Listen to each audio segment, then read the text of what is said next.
안녕하세요. 서울에서 미술학원을 운영하고 있는 40대 중반 여자입니다. 전 평소에 뿌린 만큼 거둔다는 말을 좌우명처럼 삼고 살고 있어요. 콩 심은데 팥이 나지 못하듯이 타인에게 자신이 베풀고 나눈 만큼 대접을 받는 법이라고 생각하거든요. 그래서 전 살면서 혹시라도 도움을 받게 되는 일이 있으면 그 사람이 어려움을 겪을 때 계산기를 두들기지 않고 먼저 나서서 도움 줄 것이 있으면 도움을 주면서 사는 것을 철칙으로 삼아왔습니다. 덕분에 제 주변에는 항상 좋은 분들이 함께 해주셨고 지금의 남편도 만날 수 있게 된 것 같아요. 물론 중간중간 절 힘들게 하고 저와 가족을 힘들게 하는 사람들도 있었지만 현명하고 슬기롭게 잘 대처해 나가면서 결과적으로는 가족 간의 정과 의리를 더욱 끈끈하게 해주는 계기가 되었으니 차라리 잘 됐다고 해야 할까요? 매도 먼저 맞는 것이 낫다는데 이렇게나마 깨닫고 더욱 타인의 악의를 의심하고 경계할 수 있도록 대비할 줄 알게 되었으니까요. 지금 생각해보면 이게 다 저에게 좋은 인연을 완성해 나가라고 하늘이 시련을 준 것이 아닌가 싶기도 해요. 지금부터 저의 긴 사연을 한번 이야기해보려 합니다. 저는 홍대 미대를 나와서 미술학원에서 강사로 일하면서 열심히 벌어서 33세 나이에 입시생들을 가르치는 입시 미술학원을 차려 운영하고 있어요. 저와 동갑내기인 남편은 제가 학원을 오픈하고 얼마 안 돼요. 일주일에 2번 정도 수업하는 시간제 강사로 들어오셨는데요. 애들을 함께 가르치면서 혼자 학원 운영에 어려움을 겪을 때면 시간제 강사임에도 불구하고 자기 일처럼 솔선수범해서 도와주신 덕분에 많이 친해질 수 있었죠. 경씨, 커피 드시면서 하세요. 고마워요. 그런데 상현씨 퇴근 안 하셨어요? 분명히 경희씨 혼자 남아 서류 작업하고 계실 것 같아서 제가 도와드리려고 이렇게 왔죠. 어머, 그렇게 말씀하셔도 아직 정규직 강사 자리는 안 나왔습니다. 고진감래 기다려보죠 뭐.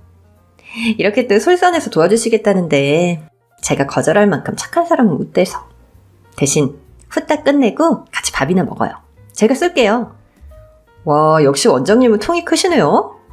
비싼 거 먹으려고 포석 깔지 마시고요.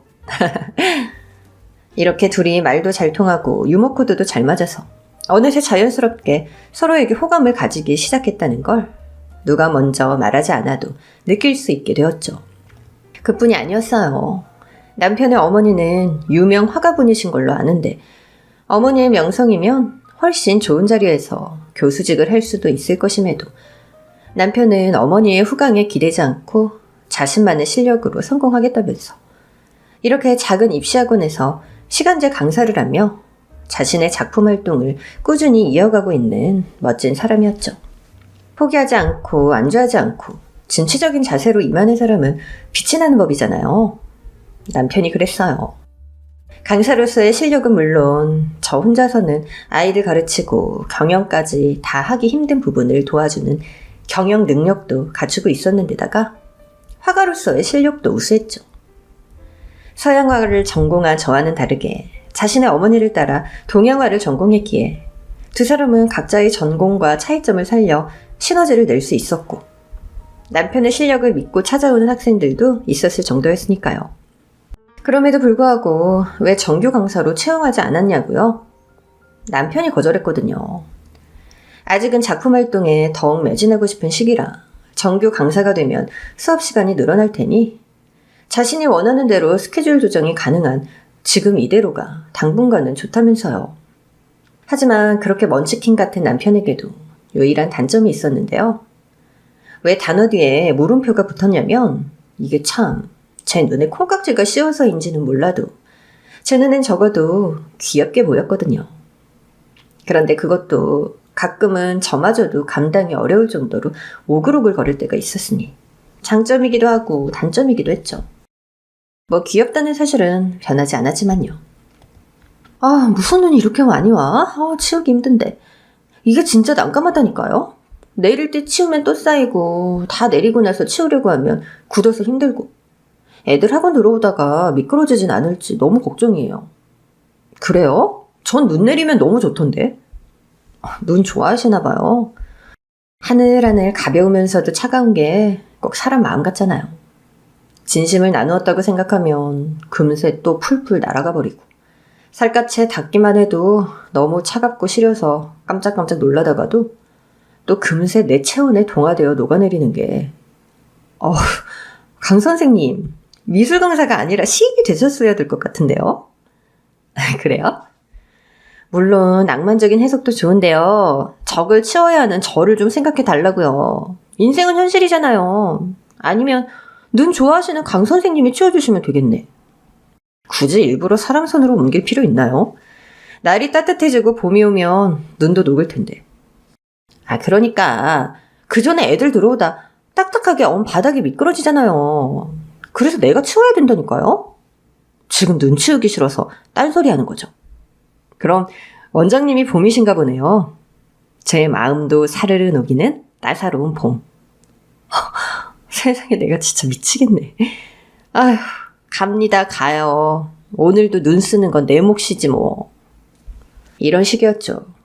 저와 남편은 성격조차도 반대였어서 지독한 현실주의자의 냉철한 성격인 편인 저와는 다르게 남편은 소위 말하는 굴러가는 낙엽에도 눈물 짓는 소녀 감성을 가진 사람이었어요. 감수성이 정말 풍부해서 슬픈 영화라도 보는 날엔 얼굴이 퉁퉁 붓도록 울고, 이렇게 사소한 것 하나하나에 의미를 부여해서 시처럼 읊고는 했죠. 보다 보니 그런 오글거리는 면조차 귀엽고 사랑스럽게 느껴졌으니 저도 콩깍지가 단단히 씌었나 봐요. 그렇게 장장 5년이라는 시간을 만난 저와 남편은 남들 다 한다는 다툼 한 번 없이 평화롭고 예쁜 연애를 이어가다가 드디어 결혼을 결심했습니다. 이미 둘 다 나이가 30대 후반이라 결혼을 생각해야만 하는 나이였던 데다가 어차피 해야 한다면 이 사람이다 라는 생각이 서로에게 있었던 것 같아요. 누가 먼저 사귀자고 한 적도 없는데 자연스럽게 사귀게 되었고 사랑하게 되었고 결혼 이야기도 자연스럽게 오고 가는 사이가 된 거죠. 그렇게 전 결혼을 위해 남편의 집안 식구들께 인사를 드리는 자리를 마련했어요. 예비 시부모님께서 집으로 초대해 주셨고, 솔직히 말하면 남편이 어머니의 후광을 부담스러워하는지라 말은 대놓고 못했지만 전 그분의 오랜 팬이었죠.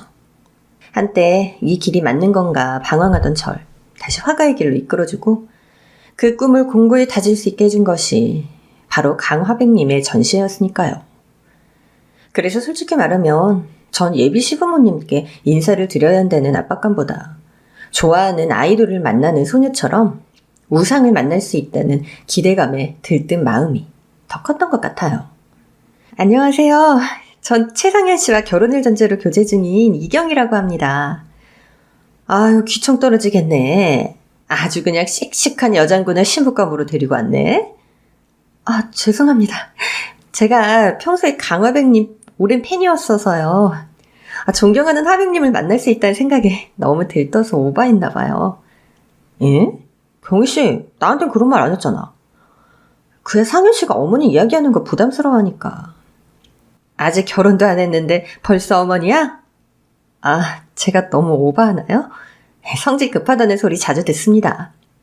난 상현이 제가 어릴 때부터 웬만한 여자애들보다 눈물도 많고 애가 워낙 여려서 대체 저 반푸디 같은 걸 누가 데려가나 했는데 아주 천상배필을 만났네. 아주 마음에 들어. 이 결혼 허락할게. 아싸! 시어머니는 정말 호탕하고 열린 분이셨어요.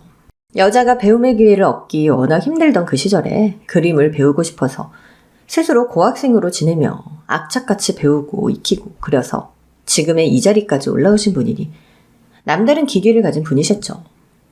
거기다 지금 집안의 부흥을 이끌어낸 것도 강화백님의 능력과 재능 덕분이었죠.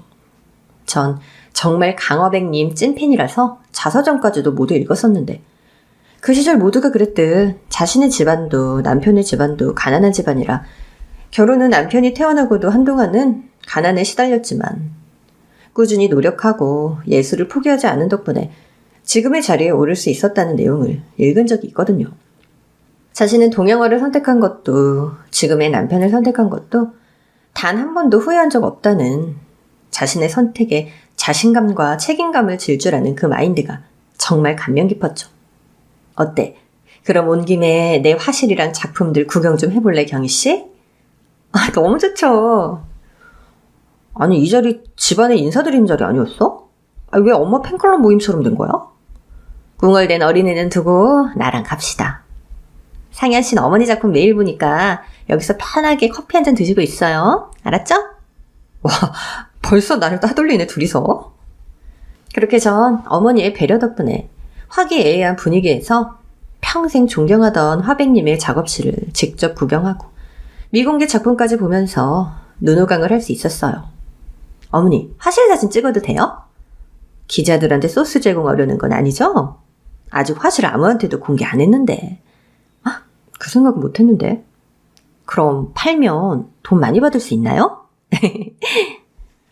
집안 곳곳에 걸린 어머님의 작품들을 보면서 그분의 인생과 역사를 곁눈질로나마 볼 수 있는 소중한 경험이었어요.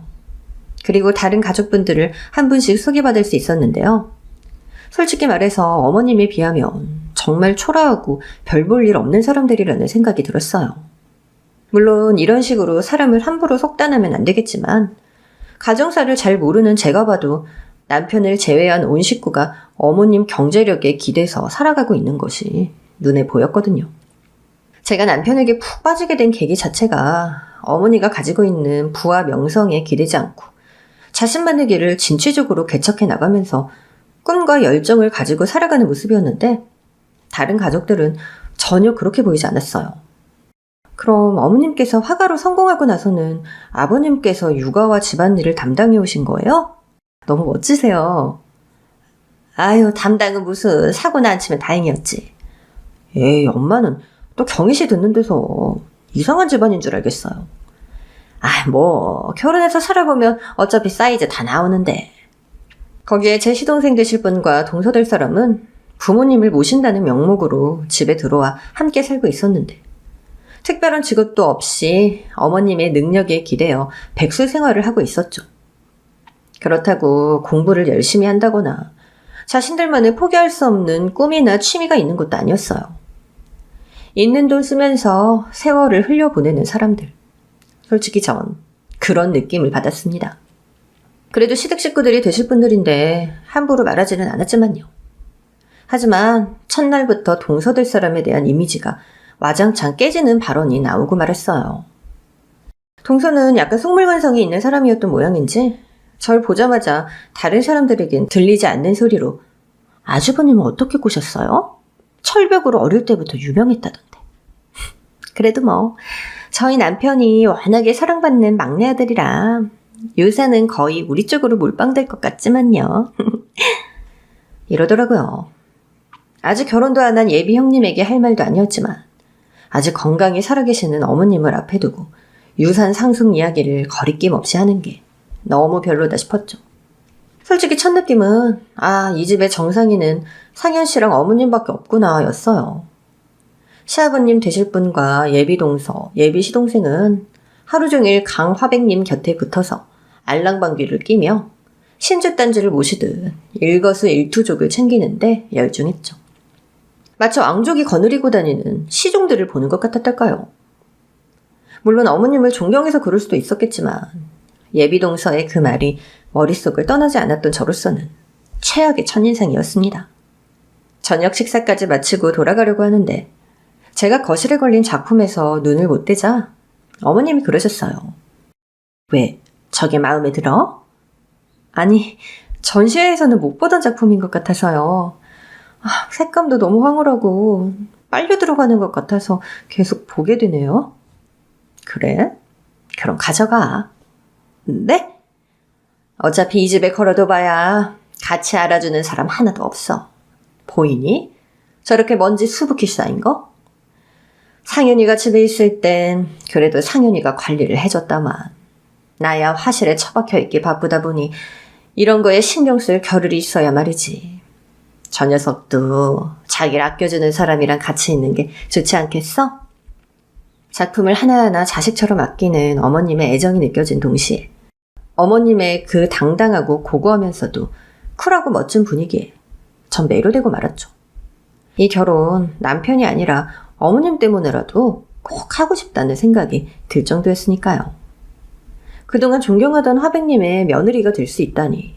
이거야말로 정말 성덕 아닐까요? 아무리 그래도 어머님 작품이면 손바닥만한 것도 수백만 원씩 하는데. 너 미술한다는 애가 작품 보고 값어치부터 생각나? 그게 아니라 말했잖아. 어차피 이 집에 둬봐야 그게 수백만 원짜리든 수천만 원짜리든 아무도 신경도 안 써. 가져가. 내가 우리 아들놈 만나줘서 고맙다고 주는 선물이야. 강화백 작품이라고 하면 못해도 500부터 시작했기에 저로서는 엄청난 선물이었어요. 거기에 어머님이 전시회에선 공개한 적 없는 작품이었으니 돈 주고도 못 사는 작품이 셈이었죠. 수백만 원을 호가하는 작품을, 그것도 자식처럼 아끼는 작품을 기분 따라 거리낌 없이 선물해 줄 수 있는 그 통큰 배포도 너무 멋지게 느껴졌죠. 그렇게 저와 남편은 더 따져볼 것도 없이 결혼에 골인했어요. 요즘도 남편은 이때 이야기를 하며 한평생 엄마를 부러워하거나 시기해 본 적이 없는데 그때만큼은 너무 질투가 나더라며 우스갯소리로 이야기하곤 한답니다. 남편은 저와 만나기 전부터 일찍 자신의 화실을 가지고 싶어서 독립을 했고 이제 와서 다시 시가에 들어가기엔 식구들이 이미 많아서 복잡한 건 싫으시다며 어머니가 쿨하게 거절했기 때문에 제가 남편의 화실이 있는 집으로 이사해서 신혼살림을 꾸렸죠. 그래도 저희 부부는 시댁에 자주 찾아뵈었어요. 주말에 한 번 정도, 어머님 작업이 너무 바쁘실 땐 격주에 한 번 정도 들러서 식사도 함께하고 티타임도 잠시 가지며 그림에만 빠져 사는 어머님께 숨 쉴 틈도 드리고 그랬죠. 그런데 총명하고 멋지던 저희 어머님이 어느 날부터인가 조금씩 이상한 모습을 보이기 시작하셨어요. 예를 들면 이런 일들이었어요. 아가, 내 휴대폰 못 봤니? 아까 화장실 들어가실 때 들고 가시지 않으셨어요? 그랬나? 그래서 제가 찾아보겠다고 하고 화장실에 갔더니 휴대폰이 변기통에 빠져 있더라고요. 또 어떤 날은 세면대나 욕조의 물을 하루 종일 틀어놓으신다거나 방금 식사하시고 차 드시다 말고 오늘 점심 메뉴가 무엇이었냐고 묻기도 하셨죠. 그뿐만이 아니었어요. 작품에 대한 열정만큼은 타의 추종을 불허하는 분이셨기에 저희 부부조차도 오래 머물면 일에 방해된다고 일찍 돌려보내기 일쑤였던 어머님이셨는데 그 즈음부터 해서는 이상하게 거실에 멍하니 앉아서 허공만 바라보는 경우가 많아졌어요. 어머니, 여기서 뭐하고 계세요? 내가 언제 거실에 나와 있었지? 분명히 아까 붓을 쥐고 있었는데. 저희 오기로 한 거 잊으셨어요? 어제 왔다 가지 않았니? 아유, 뭘 또 와. 자꾸 매일 오지 마. 너 일도 바쁠 테고 나도 한가한 사람 아니다. 자신의 작품에 대해 이야기하며 소녀처럼 눈을 초롱초롱 빛내던 어머님이 아니었습니다. 전 아무래도 이상하다고 생각해서 어머님이 작업실에 들어가신 틈을 타 다른 가족들을 모아놓고 이야기했죠. 아무래도 어머님이 요즘 이상하신 것 같아요. 뭘 자꾸 깜빡하시고 멍하니 지내시는 경우도 너무 많고 오늘은 붓을 화기 근처에 두셔서 태울 뻔하셨더라고요. 그런데 식구들의 태도는 너무 안일했죠. 심지어 믿었던 남편마저도요. 원래 이 나이 되면 깜빡깜빡 하는 거야. 내가 늙어서 기능이 떨어지는 걸 병 걸린 사람 취급하면 기분 나쁘지. 그러게 말이에요. 형님, 일주일에 한 번이나 오실까 말까 하시잖아요. 매일같이 사는 우리가 이상한 걸 못 느꼈는데 혼자서 너무 오버하면서 유난 떠시는 거 아니에요? 그래 여보, 나도 잘 모르겠던데. 당신이 너무 걱정이 많아서 그래. 엄마 걱정하는 건 좋지만 스트레스 돼. 편하게 생각해. 다들 안전 불감증이라는 말도 몰라요? 사고가 왜 나고 왜 암 같은 걸 늦게 발견해서 손을 쓸 수가 없는 건데요. 이런 건 좀 유난을 떨어야 되는 거란 말이에요. 당신도 실망이야. 다른 사람도 아닌 어머님 일을 그렇게 얼렁뚱땅 쉽게 넘기려고 하다니. 전 버럭 소리를 지르고는 어머님의 화실로 뛰어들어가 영문도 모르고 어리둥절해 계신 어머님의 손을 이끌고 지금 당장 진료를 받을 수 있는 가장 가까운 병원을 수소문해서 달려갔죠. 어머님의 증상을 설명드리고 이런저런 검사를 받았고 검사가 끝났나 싶었더니 의사 선생님께서 너무 안 좋은 표정으로 나오시더라고요. 치매 초기인 것 같습니다. 일단은 정밀 검사를 해봐야 정확한 결과를 알 수 있겠지만 초기는 초기인데 조기 발견이 안 돼서 중기 직전으로 진행된 상태로 보여집니다. 일단 3일 후에 예약을 잡아둘 테니 정밀 검사를 앞이 흐리게 전멸되면서 의사 선생님이 뭐라고 하는지 아득히 멀리 들리더라고요. 정말 청천벽력 같은 소리였습니다. 아직도 이렇게 그림에 대한 열정이 넘치시는 우리 어머님이 치매라뇨. 충격을 받은 전 말도 제대로 못한 채로 어머니를 모시고 돌아와 시댁 식구들에게 이 사실을 알렸어요. 남편 역시 큰 충격을 받은 듯 입만 뻐끔대면서 아무 말도 못했지만 다른 가족들의 반응은 제가 생각했던 것과 너무나도 달랐습니다. 누구보다도 어머님을 걱정해야 할 사람들이 마치 다른 것을 걱정하는 듯한 태도를 보였죠. 어쩌지? 치매 간병은 보통 일이 아니라던데. 난 못해? 나한테 시킬 생각하지 마. 입주 간병인을 드리는 게 어떠냐? 전 싫어요, 아버님. 모르는 사람이 집에 왔다 갔다 하는 것도 싫고. 그럼 네가 할 거야? 대책도 없이 다 싫다고만 하면 어떡해?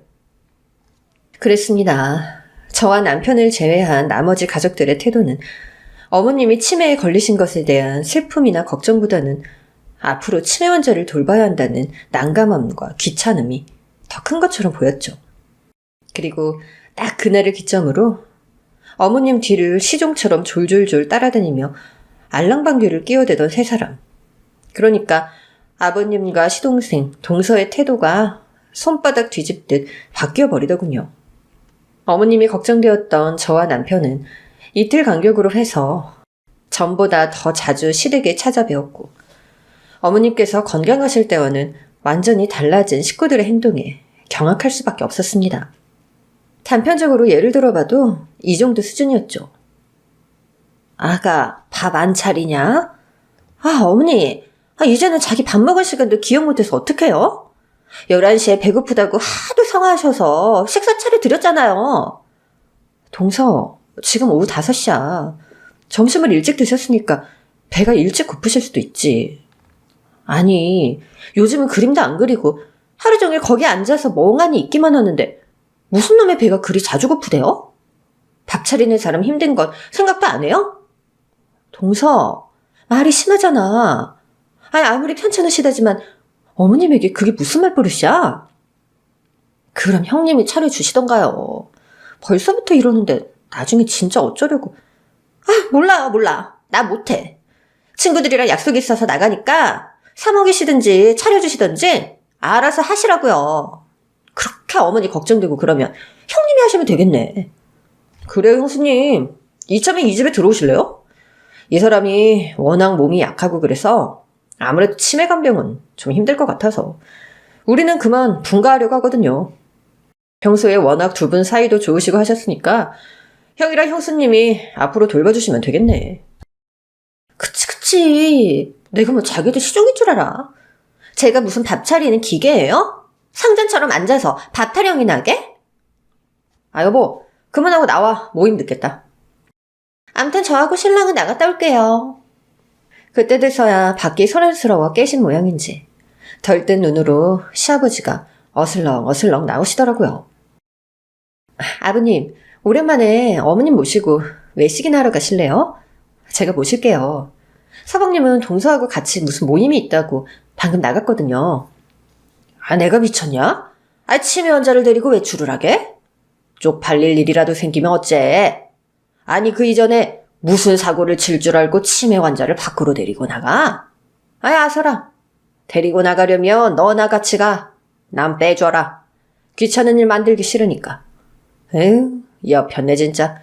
한평생 그 더러운 성질머리로 사람 고생을 그렇게 시키더니 마지막까지 곱게 죽지도 않고 병에 걸려서는 지랄 엽차기를 하네. 요양원에 처넣든가 해야 젖골 안 보고 살지 내가. 에휴, 속 시끄러워서 내 수명이 줄어들 판이야. 정말 너무들 하시죠. 어머님의 증세는 날이 갈수록 악화되었어요. 약을 제때 시간에 맞춰 드시게 해야 병세가 진행되는 걸 조금이라도 늦출 수 있는데 시댁 식구들 중에 어머님의 건강 회복에 관심 있는 사람은 아무도 없었습니다. 제가 갈 때마다 약봉지 속 약 남은 것을 체크하고 잔소리를 하니 나중엔 아예 쓰레기통에 갖다 버리더군요. 이 정도면 노인학대 아닌가요? 어머니가 식사하시면서 음식물을 쏟거나 식사하시던 도중에 멍해지셔서 침을 질질 흘려도 누구 하나 닦아주고 씻겨주는 사람이 없었고, 오히려 어머니가 제대로 알아듣지 못하는 상태라는 걸 악용해 면전에 대놓고 욕이나 하지 않으면 다행이었죠. 에이, 진짜 또 질질 철리고 앉아있네. 아유, 밥맛 떨어지게 진짜. 에이, 아가, 내가 네 시애미밥 따로 차리라 안 했냐? 아, 형님이 구태여 어머니도 식탁에서 드셔야 한다면서 난리쳐서 그런 건데 왜 저한테 그러세요? 그 더럽게 어질러 놓은 건 형수님이 치우셔야 됩니다. 그렇게 멋지고 빛나던 우리 어머니, 자신의 모습을 스스로 보게 된다면 얼마나 가슴이 찢어지고 아프실까요? 가족들의 이런 태도를 전 전혀 이해할 수 없었고, 남편은 매번 속상함에 가족들, 심지어 자신의 아버지와도 언성을 높이고 자주 싸웠습니다. 하지만 달라지는 것은 없었어요. 그렇게 6개월, 도저히 이런 인간들에게 어머니를 맡길 수 없다는 결론에 도달했습니다. 여보, 안 되겠어. 우리가 어머니 모시고 오자. 괜찮겠어? 간병인 한 명 데려다 쓰고 자기하고 내가 번갈아 가며 돌봐드리면 충분해. 지금 저 집 식구들 어머니 약도 제대로 안 먹이고 일부러 어머니 잘못되라고 고사 지내는 분위기 같아서 나 너무 속상하고 불안해. 그렇게 저와 남편은 어머니를 모시고 집으로 왔죠. 어머니가 건강하실 땐 유산 타령만 하던 시동생과 동서도 어차피 치매 걸린 노인네, 방금 자기가 먹은 것도 기억 못하는데 옆에서 돌보는 게 누군지 어떻게 알겠어 하면서 좋다고 저희에게 떠넘겼고, 저희가 어머니를 모시러 가기로 한 날에는 아예 어머니 짐은 하나도 안 싸놓고 자기들 해외여행 준비를 하고 있더군요. 아, 놓치는 오줌 냄새, 똥 냄새 질려 죽겠어. 이번엔 어디로 간다고? 아버지 투어 경기 보고 싶다고 저번부터 말씀하셨잖아요. 제가 스페인 티켓 7박 8일로 끊어놨죠. 아이고, 우리 아들 며느리밖에 없네. 정말 상종 못할 인간들이라는 생각이 들더군요. 저의 이상했던 첫인상이 틀리지 않았던 거라고 속으로 생각하면서 전 어머니를 모시고 왔습니다. 저나 신랑이나 몸은 좀 고되어졌지만 마음이 편한 날들이 이어졌어요. 다만 둘 다 일을 하다 보니 어머니를 24시간 보살필 순 없어서 간병인을 고용했는데 자식만큼 정성껏 돌보지는 못하는 게 현실이라 가끔 사고도 났죠. 뭐라고요? 저희 어머니가 어디 경찰서에 계신다고요? 제가 며느리예요. 제가 지금 바로 갈게요. 이렇게 잠깐 한눈판 사이에 어머니가 사라져 길을 잃고 헤매다 경찰서에 인계된 것이 몇 번이나 됩니다. 그때마다 저와 남편은 길길이 날뛰며 간병인을 교체했지만 치매가 온 노인은 사실 몸이 큰 아이와 같아서 통제하기가 쉽지 않았죠. 간병인이라고 뭐 일부러 잃어버리고 싶어 잃어버렸겠어요. 나 응가했어, 응가. 창피해. 너무 창피하고 냄새나. 괜찮아요, 어머니. 별거 아니에요. 우리 따뜻한 물에 들어가서 같이 목욕할까요? 어머니 좋아하시는 장미 입욕제 제가 사다 놨어요. 정말 하루 24시간이 부족하고 눈코 뜰 수 없는 날이 이어졌어요. 역시 저와 남편의 예상대로 어머니에게 가족들이 약을 제대로 먹이지 않은 것이 병세가 단기간에 악화된 원인이었던 모양인지 저희 집에 모셔와서 매일 약을 잘 챙겨드리고 삼시세끼 건강하게 봐드리니 어머니의 상태는 상당히 호전될 수 있었어요. 저희 집에 오고 석 달쯤이 되자 정신이 맑은 시간이 맑지 못한 때보다 더 길어질 정도였죠. 그것들은 내가 기억 못할 줄 아나 본데 내가 다 기억하고 있어. 정신이 맑지 못해서 생각을 못하는 것뿐이지 기억 자체가 다 날아가는 건 아니란 말이야. 어머니, 역정 내지 마세요. 몸이 안 좋으세요. 그것들은 내가 내일이라도 당장 죽길 바랄 거야. 어떻게 아들이란 놈이, 남편이라는 사람이, 며느리라는 인간이 날 그렇게 만들 수 있어? 맞습니다. 어머니의 기억은 온전치는 못했지만 가족들에게 당했던 방임과 학대를 어느 정도는 기억을 하고 계셨고, 이렇게 정신이 맑을 때면 그들에 대한 배신감과 분노에 치를 떨면서 울거나 화내기를 반복하셨죠. 그것은 얼핏 우울증 환자의 모습 같기도 했어요. 하긴 누구라도 사랑하는 남편, 내 배로 낳은 자식, 딸처럼 아끼던 며느리가 그리 하루아침에 변모하는 것을 보면 미치지 않고 백일까요? 내 인생 자체가 거짓이었던 거야. 난 대체 누굴 믿고 살았을까? 어머니, 그런 말씀 마세요. 어머님, 아니 강화백님 곁엔 저와 남편이 있잖아요. 고맙다 얘들아. 일이 병들고 늙어서 쓸모없는 날 걷어줘서. 참 엄마도 그런 약한 소리 하지 마시라니까. 하지만 세상은 참 야속하죠. 저희 부부의 노력에도 불구하고 어머니의 병세는 점점 더 짙어져 갔습니다.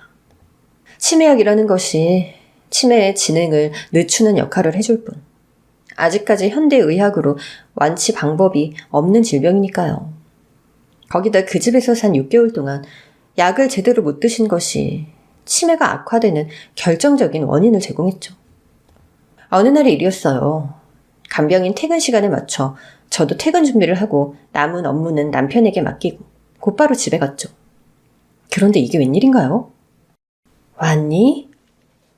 어머니는 노을이 지는 거실 창가에 앉아 계셨어요. 모처럼 아주 밝고 맑은 표정으로 웃으시면서 말이죠. 그 멋지고 아름답던 때로 돌아간 것 같아 갑자기 눈물이 핑 돌더라고요. 어머니의 앞에는 제가 혹시 몰라 시댁에서 가져온 뒤로 남편의 화실 한 구석에 놓인 채 먼지만 쌓여가고 있던 어머니의 이젤과 물감, 붓이 놓여 있었죠. 붓 잡으시려고요? 그래, 오늘은 머리가 맑구나. 아이디어가 떠올라. 전 이게 꿈인가 싶어 볼을 세게 꼬집었죠. 제가 너무 우울해하고 슬퍼하고만 있으니 뇌가 보여주는 환상인가 싶어서요. 하지만 정말 현실이었어요. 그럼 지금 어머니가 정신이 완전히 돌아온 건가 하는 생각이 들었죠. 지금까지도 저희 부부가 돌본 이후로 간간히 정신을 차리시긴 하셨지만 그림을 그릴 수 있을 정도는 아니었거든요. 어머니, 정말 괜찮아지신 거예요? 제가 누군지 알아보시겠어요? 어머니는 팔레트를 주고 물감을 풀기 시작하셨죠. 새빨간 노을이 지는 석양을 등 뒤로 한 채 말이에요. 그렇게 등을 진 어머니의 고개가 끄덕끄덕 작게 움직이는 것을 본 전 울컥 눈물이 터지고야 말았습니다. 불과 1년 전까지만 해도 보았던 어머니의 멋지고 아름다운 기품과 예술적 에너지가 다시 느껴지는 듯한 마음에 벅차 올라서요. 드디어 저와 남편의 정성이 보답을 받는구나. 드디어 하늘이 어머님을 다시 우리 품으로 돌려주시는구나 하는 마음이 들었어요. 어머니는 그림을 그리기 시작하셨어요. 저와 남편이 시댁에 처음 인사를 드렸을 때처럼 막 결혼했을 당시처럼 당당하게 어깨를 편 활기찬 모습으로요. 아가, 네 어머니 뭐 필요하신 거 있으세요? 아니 그게 아니라 나 미국에 다녀올까 한다. 네? 갑자기요? 오늘 아침 정신이 맑아서 나를 오래 봐준 주치의를 만나고 왔어. 그가 내게 권하더구나. 지금 미국에서 치매 신약 개발을 하고 있는데 지금 심판되는 약보다 진행 속도를 더 늦출 수 있는 약이라고. 임상시험 참가자를 구하는데 내가 거기에 참가해 보려고 한다. 어머니, 아무리 그래도 신약은 무슨 부작용이 있는지 모르는데 너무 위험하지 않을까요? 지금보다 더 위험해봐야 죽기밖에 더 하겠니? 어머니의 말씀에서 저는 깊은 슬픔과 회한을 느낄 수 있었어요. 자신이 정신이 맑지 못할 때 하는 행동들, 믿었던 가족들로부터 당한 모멸과 괴롭힘. 그 모든 것들이 어머니의 가슴 속에 가시처럼 콕 박혀 있는 거겠죠. 마음 같아서야 안전하게 제 곁에 계시라 말씀드리고 싶지만 자신의 의지로 선택하시겠다는데 누가 뭐라고 할 수 있을까요? 이미 참가하겠다고 서류에 사인도 하고 왔다. 내일은 당장 내가 또 제정신으로 있을지 모르니 생각을 할 수 있을 때 해둬야 하지 않겠니? 그럼 저랑 같이 가요, 어머니. 제가 함께 있을게요. 그럴 거 없다. 그래도 혼자 미국에 가 계신다는 건 제가 걱정이 돼요. 예, 넌 벌써 날 거동도 못하는 노인 취급하니? 나도 미국에 친구 정도는 있어. 걱정 마. 임상시험 중에 보안이 철저해야 해서 연락이 잘 안 될 수도 있다고 하니까 그렇게 알고 너무 걱정 마. 지금보다 나빠져봐야 죽기밖에 더 하겠냐는 말이 참 가슴에 남았죠. 저와 남편의 입장에선 어머니가 어떤 모습으로라도 오래오래 살아주시길 바랐지만 어머니 본인의 입장은 다르신 거겠죠.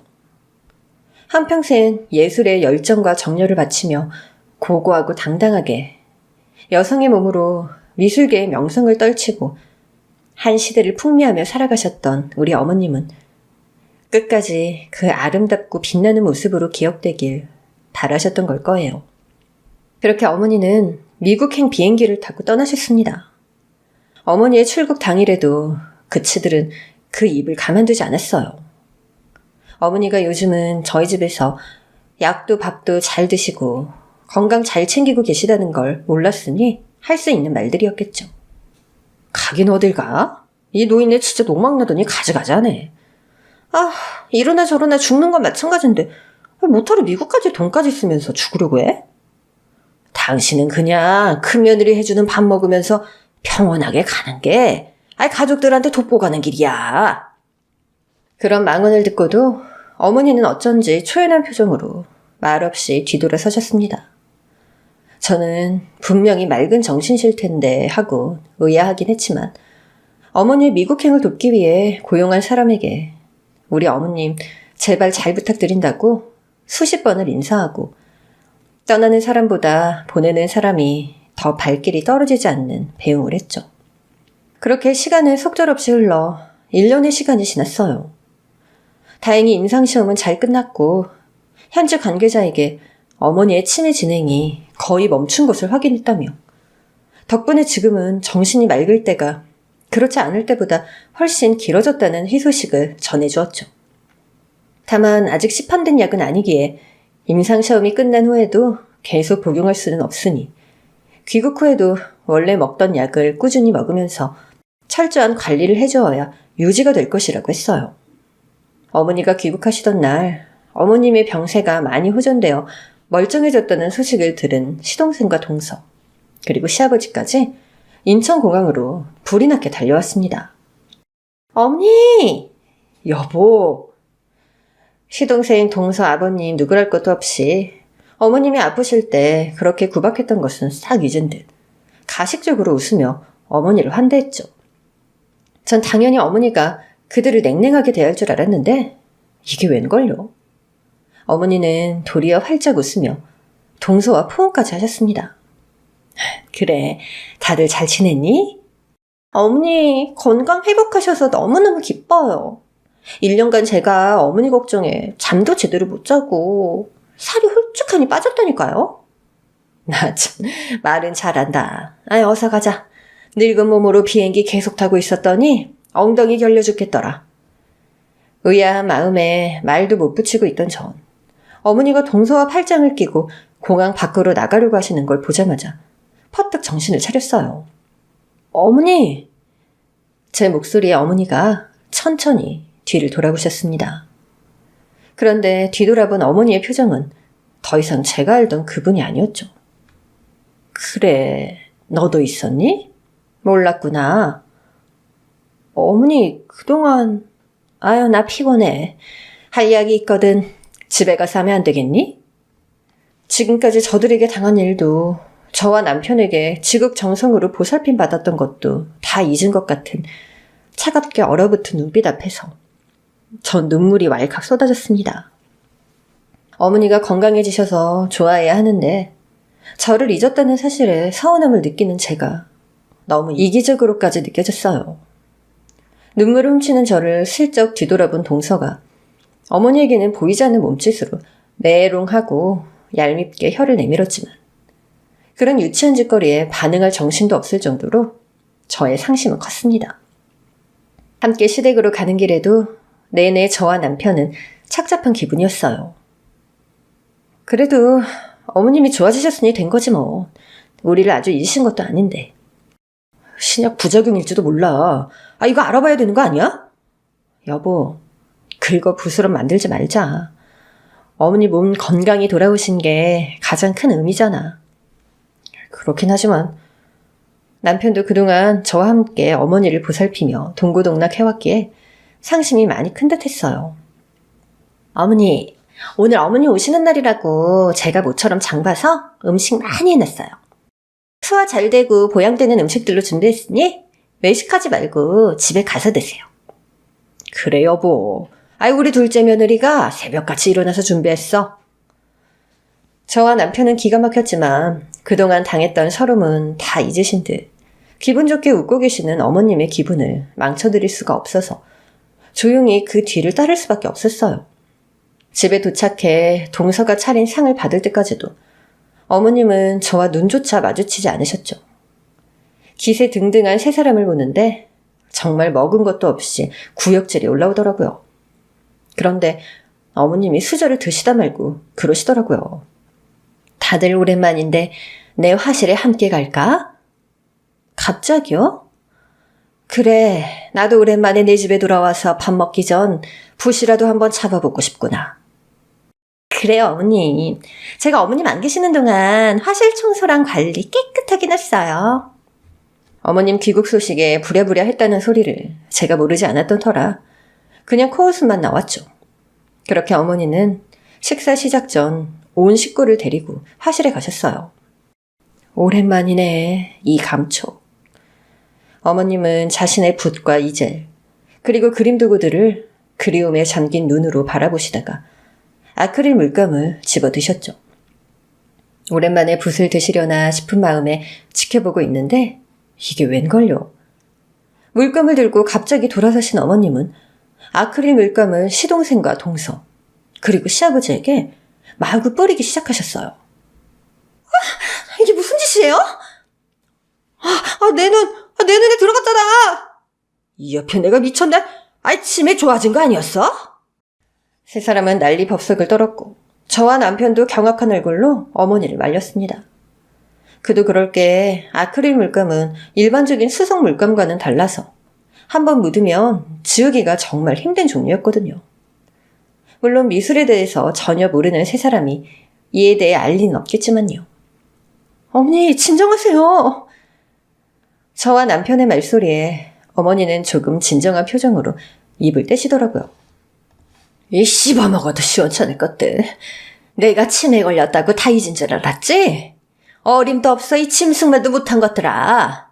너희가 나를 앞에 두고 언제 죽나 고사 지내면서 산 사람 앞에 두고 죽으면 유산 어떻게 갈라 나눌 건지 대놓고 사람 모욕 주고 멸시한 거 내가 제정신이 아닐 때 나를 어떻게 취급했는지 잊었을 것 같아? 어림도 없어. 난 죽을 때까지, 아니 죽어서도 너희 연놈들이 나한테 한 짓 가슴에 뇌에 새기고 절대 잊지 않을 거야. 금수만도 못한 것들을 가족이라 믿고 먹이고 입히고 재운 내가 제일 미련한 인간이지. 그랬습니다. 어머니는 미국에서 임상시험에 참가하여 치료를 받으시면서 맑은 정신을 오래 유지할 수 있었고 세 사람의 만행을 잊지 않고 이를 갈며 귀국 후 복수를 다짐하셨던 거예요. 뭐하니? 너희 집으로 어서 가자. 배고프구나. 음식에 뭘 탔을 줄 알고 내가 저것이 만든 밥을 먹어. 어머님은 저에게 그렇게 말씀하시며 어서 가자고 하셨어요. 어안이 벙벙한 저와 남편은 서둘러 어머니를 집으로 모시고 왔고 급하게 차린 밥상을 아주 흡족해하며 드시던 어머님은 그런 이야기를 꺼내셨어요. 보다시피 내가 치매가 나은 게 아니야. 아직은 완치법이 없다고 하니까 진행이 늦추어졌을 뿐 내 머리는 계속 늙어갈 거고 병은 조금씩이지만 천천히 진행되겠지. 어머니, 나 너희 앞에서 그런 꼴 2번은 보이기 싫다. 이건 내 자존심 문제야. 서로 피곤하게 살지 말고 날 대한민국에서 제일 비싸고 좋은 요양시설로 보내다오. 요즘은 돈 내면 안 되는 게 어딨니? 어머님, 그게 무슨 말씀이세요? 저희가 모실게요. 그곳에 가면 의사부터 간호사까지 전문 인력들이 날 돌볼 텐데 비전문가인 너희가 돌보는 것보다 나에게도 훨씬 좋은 일이야. 대신 자주 보러 와다오. 늙은이 외로움만 만나지는지 미국에 있던 1년 동안 너희가 많이 보고 싶어서 그것도 한이 되더구나. 어머니의 굳은 의지에 저와 남편도 더는 반대할 수 없었죠. 어머니는 그렇게 최고급 요양원에 입주하셨고 시아버지는 어머님께 이혼당하고 시동생과 동서는 어머니가 요양원 입주하시면서 집까지 팔아버리는 바람에 무일푼으로 쫓겨나는 신세가 되었죠. 들리는 소문으로는 그 나이 때까지 배워놓은 것은 아무것도 없이 어머니의 능력에만 기대 살았던지라 아르바이트나 하며 근근히 생계를 연명한다더라고요. 형님, 제발 한 번만 살려주세요. 남편이 열이 많이 나고 너무 아픈데 병원비도 없어요. 제발요. 네? 어머님이 형님 말씀을 들어주실 거예요. 웃기지 말아요. 내가 왜 당신 형님이야. 전 사람 아닌 것들하고는 상종 안 합니다. 동서와 시동생이 몇 번이나 찾아와서 이렇게 빌고 빌었지만 그때마다 저와 남편은 경찰을 불러 쫓아냈죠. 시어머니는 요양원에 입주하신 후 본인의 막대한 재산을 하나하나 천천히 남편에게 증여하는 절차를 밟고 계세요. 시동생과 동서는 이 사실을 알고 어떻게든 자신들의 몫을 찾겠다며 소송을 걸겠다고 하지만 변호사 선임할 돈도 없는 인간들이 웃기지도 않는 말이죠. 오늘은 일주일에 한 번 어머님을 뵈러 가는 날이에요. 어머님께서 여생을 평온하게 그리고 그리고 싶은 그림 마음껏 그릴 수 있도록 이 사연을 들어주시는 분들께서도 저희 어머님의 행복을 빌어주셨으면 합니다. 오늘의 사연은 여기까지입니다. 오늘 사연이 재미있으셨다면 구독, 좋아요를 꼭 눌러주세요. 안녕!